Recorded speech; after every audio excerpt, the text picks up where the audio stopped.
El campo magnético del Sol tiene una influencia en la superficie y mucho más allá. ¿Qué ocurre? Que a medida que nos alejamos del Sol, la temperatura empieza a aumentar. Y esto se debe por esta misma intensidad magnética que estuvimos viendo ayer por los ciclos solares. Bueno, bienvenido nuevamente. Mi nombre es Eduardo Bertinaviré y vamos a ver qué pasa en la influencia magnética y en este campo magnético más allá de la superficie. Ayer lo que estuvimos viendo es, bueno, todo el interior, qué pasa con estas líneas de campo. Recordemos, las líneas de campo magnético, un imán cualquiera, salen del polo sur y vuelven al polo, salen del polo norte y vuelven al polo sur. Entonces, son líneas cerradas. Nunca podemos tener un monopolo magnético. Si quebramos un imán en el medio, tendríamos dos imanes. No es que tenemos un polo sur por un lado y un polo norte por otro. Lo que tenemos son dos imanes de nuevo. Entonces, ¿qué pasa?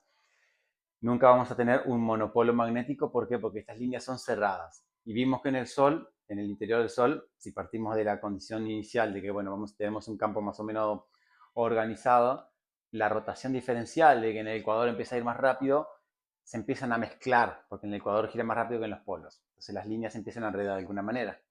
Se van enredando. A su vez tenemos convección desde el núcleo, zona de radiación, la energía hacia la zona de convección hacia la superficie por la zona de convección es transmitida por convección. Entonces también hay líneas que se enriedan de que salen de más adentro y son sacadas a la superficie porque el plasma es removido. Es como una olla de agua hirviendo más o menos.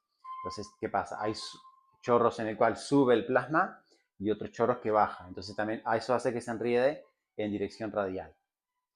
Estas líneas de campo magnético de alguna manera se van rompiendo y recombinando. Cuando se recombinan con polaridades opuestas, porque se atraen, y estas recombinaciones van haciendo de que se vaya reinvirtiendo el campo magnético. Entonces la sumatoria, después de un tiempo, la sumatoria termina siendo en el cual todas las recombinaciones es superior al campo original. Entonces la sumatoria total es que el campo magnético solar quedó dado vuelta. Entonces ahí más o menos se reestructura y comienza de nuevo.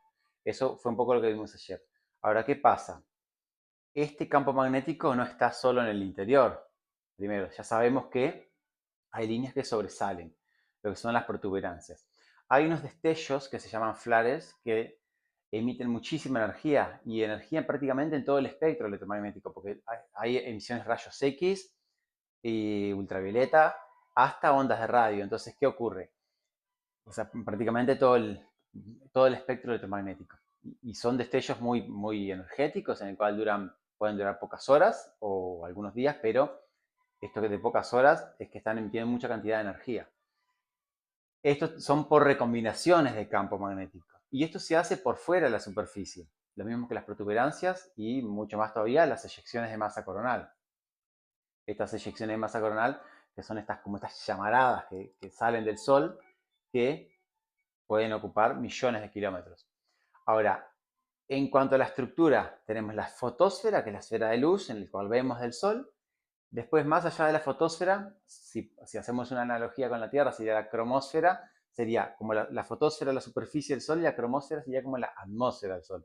Una capa de algunos miles de kilómetros y es una capa de color rojiza, por eso cromosfera, cromo color, es una esfera de color, sería como una atmósfera rojiza, pero que en general no se ve. ¿Por qué? Bueno, porque la superficie es muy incandescente, lo mismo que las manchas solares. No es que sean negras, pero también por el contraste que tenemos 6.000 grados en la superficie y tenemos 4.000 en esa región, ya esa diferencia de 2.000 Kelvin hace que el contraste haga que se vean negras desde la Tierra. Con cualquier filtro se va a ver todo el sol blanco, amarillo, depende del filtro, y van a ser como manchas negras esas, que pueden ser del tamaño de la Tierra incluso. Esas son justamente donde estas líneas de campo salen y entran. Siempre van de a pares porque, bueno, sale y entra porque son líneas cerradas, recordemos eso. Y las manchas tienen polaridades opuestas, una es positiva, otra negativa, o una es saliente, la otra es entrante. Entonces, estas recombinaciones que se dan por fuera de la superficie, porque pueden pasar por dentro, ya vimos todo básicamente lo que pasa más que nada por dentro del Sol. Ahora, por fuera tenemos estos flares, estos destellos en el cual emiten mucha energía y las protuberancias. ¿Qué ocurre aquí? Algo muy curioso, la temperatura va aumentando. 5.800 Kelvin tenemos en la superficie, la fotósfera. Nos alejamos un poquito más, algunos cientos de kilómetros, la temperatura baja de 5.800 a 4.000.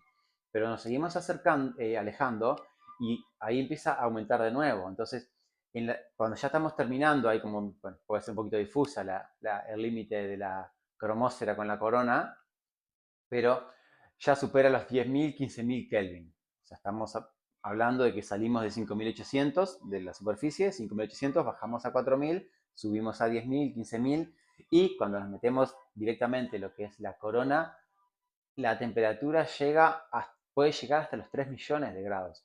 Oscila entre 1 y 3 millones de grados. O sea, es un montón.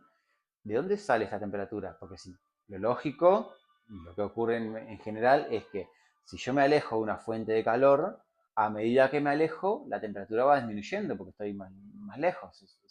Es evidente, es intuitivo. Ahora, ¿qué ocurre acá?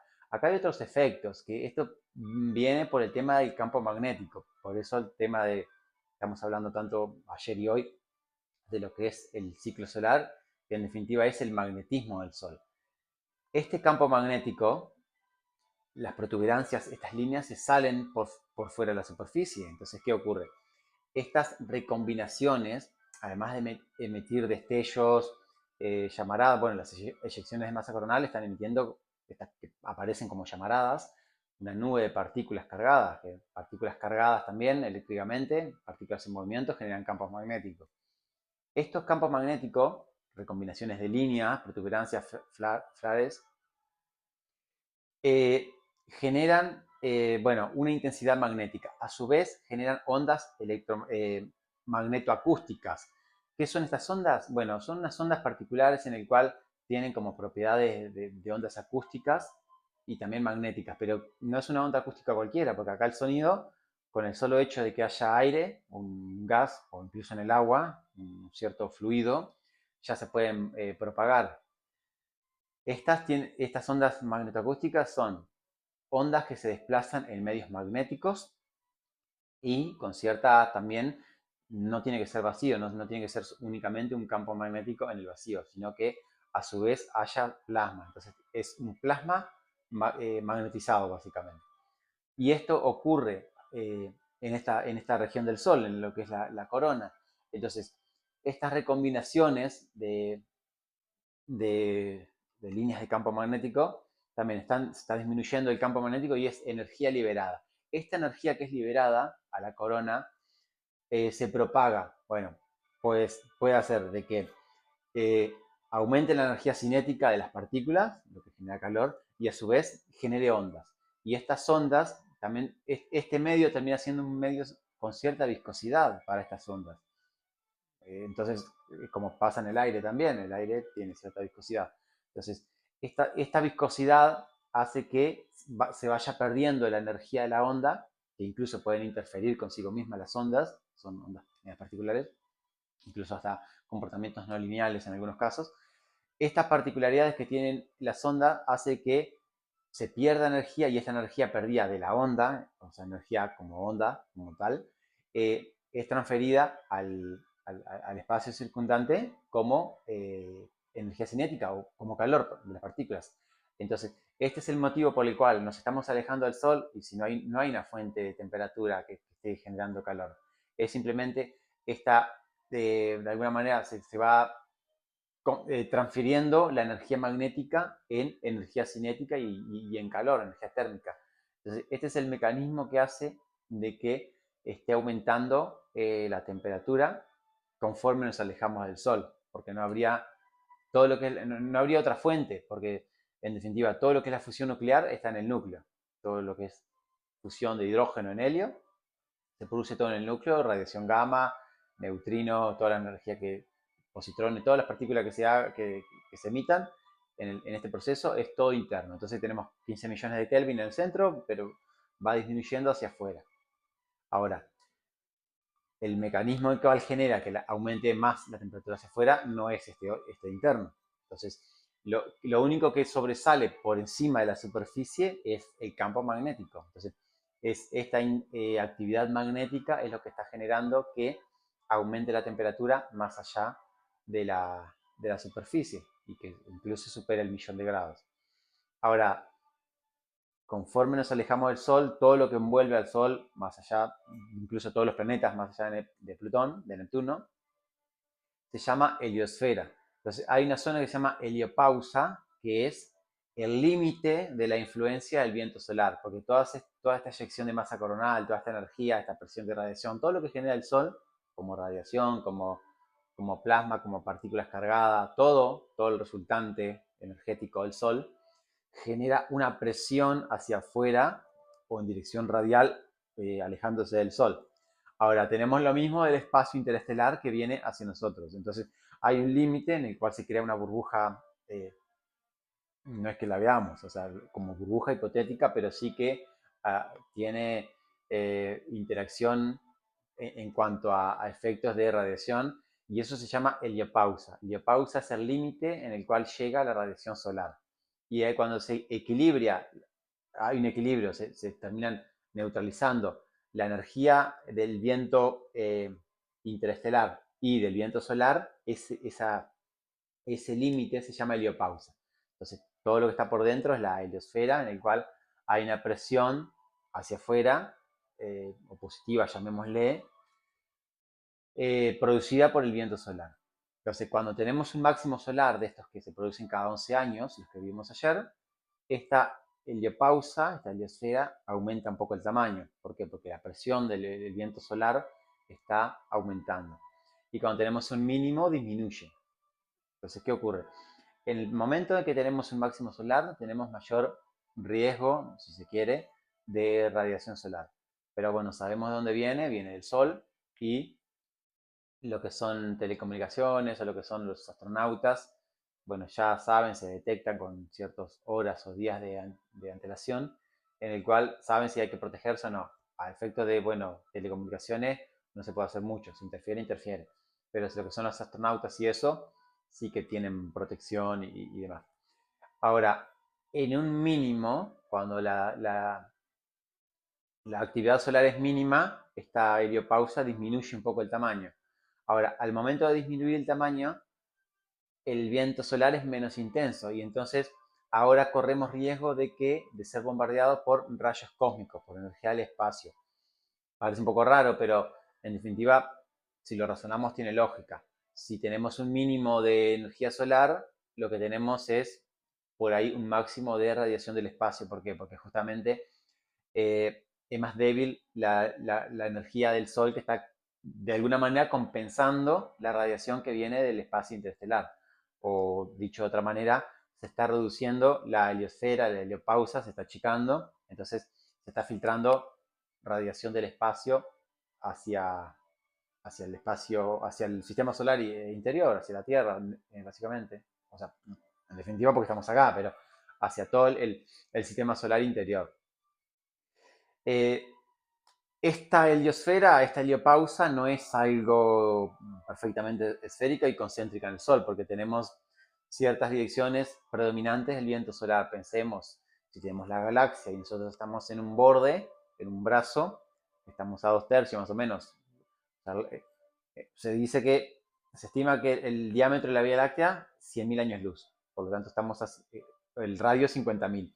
Y nosotros estamos a 27.000, casi 30.000. De 50 estamos más o menos a 2/3 del centro de la Vía Láctea y 1/3 de los brazos exteriores. Entonces, si hacemos el mismo razonamiento de que la galaxia podría generar su propio viento hacia afuera, tendemos a pensar de que el viento predominante venga de las zonas centrales, en el cual hay mucha más actividad, porque hay muchísimo más estrella, muchísimo mayor densidad de estrella, del núcleo, del centro de la Vía Láctea a de los brazos exteriores. Y no es lo mismo pensar en el plano de la Vía Láctea que perpendicular, porque es bastante delgada y más en los brazos, en el cual ya los brazos exteriores es muy delgado comparado con la distancia que tiene el disco en sí. Entonces, eh, hay una dirección predominante del viento interestelar. Pero bueno, interesante esto de que aumente la temperatura. No sé si alguna vez lo habían escuchado o es algo totalmente nuevo. Y también es algo antiintuitivo pensándolo en que, bueno, lo que sabemos es que el Sol produce energía en su núcleo y la energía sale hacia afuera. Entonces pensamos, bueno, si nos alejamos del Sol disminuye la radiación. Pero hay estos efectos magnéticos que no son visibles a simple vista.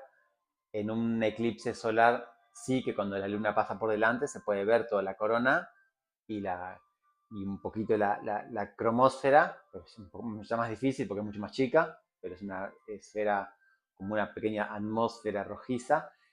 Y la corona sí que se ve porque, bueno, estas llamaradas, bueno, los telescopios solares fotografían porque tienen, están mirando la corona y tienen como un disco en el cual les tapa el sol y tienen toda la superficie, todo lo que es la corona y ahí sí que se ven estas llamaradas y son millones y millones de kilómetros. El Sol tiene diámetro de 1.400.000 y estas llamaradas cuando se amplían son mucho más grandes que el propio Sol, estas eyecciones de masa coronal. Así que es muchísima actividad en la cual es emitida y estas partículas cargadas, partículas aceleradas, generan una carga eléctrica en movimiento, genera un campo magnético. Así que todo este magnetismo que está generado aquí por cargas eléctricas y por el propio campo magnético es lo que hace que se genere estas altas temperaturas, aunque no parecería, o por lo menos no se nos ocurriría pensar eso. Bueno, sin más, terminamos por aquí.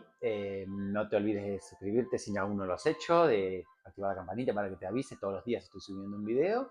Si sos nuevo, primera vez que me estás viendo, bueno, lo mismo, para no perderte más y también compartir, si seguro conoces a alguien que le interesa todo el tema de la ciencia, la astronomía, la física, compartir, difundir todos estos videos y nos vemos mañana en un próximo video. Adiós, gracias por mirarme.